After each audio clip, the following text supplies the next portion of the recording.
سب سے پہلے ہمیں یہ سمجھنا ہے کہ زکوٰۃ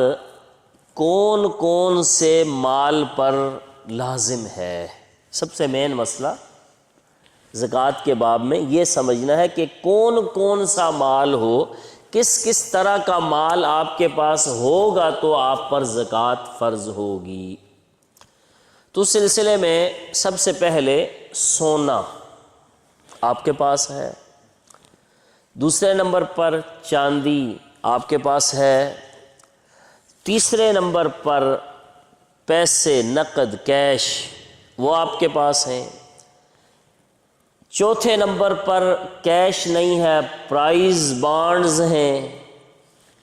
وہ بھی چونکہ کیش کا ہی درجہ رکھتے ہیں، ٹھیک ہے۔ اس کے بعد پانچویں نمبر پر یہ ہے کہ آپ کی کوئی دکان ہے، اس میں جو مال پڑا ہوا ہے، اس میں جو مال پڑا ہے۔ اب مال دو طرح کا ہوتا ہے، خام مال بھی ہوتا ہے، جو فیکٹریاں وغیرہ ہوتی ہیں ان میں خام مال پڑا ہوتا ہے جس سے کپڑا یا کوئی بھی چیز وہ بناتے ہیں، ٹھیک ہے، اور دکان ہوتی ہے تو دکان میں تیار مال پڑا ہوتا ہے۔ تو یہ جو مال پڑا ہوا ہے، چاہے خام پڑا ہے تیار پڑا ہے، دونوں، کوئی ایسا پلاٹ زمین کے جو آپ نے اس لیے لی ہوئی ہے کہ میں اس کو بیچوں گا، جب قیمت بڑھے گی، جب پروفٹ ملے گا میں اس کو بیچوں گا، یہ جو چیزیں میں نے آپ کو گنوائیں، یہ سب چیزیں اگر کسی کے پاس ہوں تو اس پر زکوٰۃ فرض ہے۔ اب ہر ایک چیز پر مطلقاً زکوٰۃ فرض نہیں ہے۔ سونے میں 7.5 تولے ہونا چاہیے، چاندی میں 52.5 تولے ہونا چاہیے، اور باقی جو چیزیں میں نے آپ کو بتائی، مال تجارت بتایا، پیسے بتائے، پرائز بانڈز بتائے، ان میں تب زکوٰۃ فرض ہوگی کہ جب ان کی قیمت 52.5 تولے چاندی کے برابر ہو جائے، جو کہ اس سال گورنمنٹ آف پاکستان نے جو چاندی جو زکوٰۃ کا نصاب متعین کیا یا مقرر کیا وہ تقریباً 5,13,000 روپے کے لگ بھگ تھا، ٹھیک ہے۔ تو جس کے پاس جس کی دکان میں اتنا مال پڑا ہو، فیکٹری میں اتنا مال پڑا ہو، یا اس سے زائد جتنا بھی ہو، تو ان اموال پر زکوٰۃ فرض ہے۔ سمجھ میں آ گئی؟ اگلی بات کہ زکوٰۃ کب فرض ہوگی، ان اموال پر زکوٰۃ کب فرض ہوگی؟ تو ان پر زکوٰۃ اس وقت فرض ہوگی جب یہ مقدار آپ کے پاس سال کا اکثر حصہ رہے۔ ایسا نہیں ہے کہ آپ کے پاس آئی یہ چیز 6 مہینے نہیں گزری، ختم ہو گئی تو آپ پر کوئی زکوٰۃ لازم۔ آپ کے پاس پیسے آ گئے، سونا آ گیا، چاندی آ گیا، دکان آپ نے ڈال لی، اور سال کا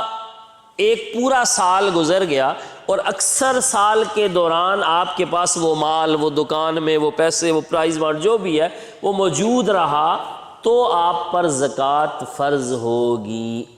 اب ایک اگلی بہت اہم امپورٹنٹ بات یہ سمجھ لیں، اب ایسا ہے کہ آپ کے پاس سال پہلے جس وقت آپ کے پاس مال آیا، وہ آیا مثال کے طور پر 7.5 تولے سونا، سمجھنے کے لیے وہ سال کے دوران آپ نے اور سونا بھی خرید لیا، جب سال مکمل ہو گیا اس وقت آپ کے پاس کتنا تھا؟ 10 تولے سونا۔ اب جو 7.5 تولے سونا ہے اس کو تو سال ہوا، لیکن جو باقی 2.5 تولے سونا ہے اس کو فرض کر لیتے ہیں ہم 4 مہینے ہوئے،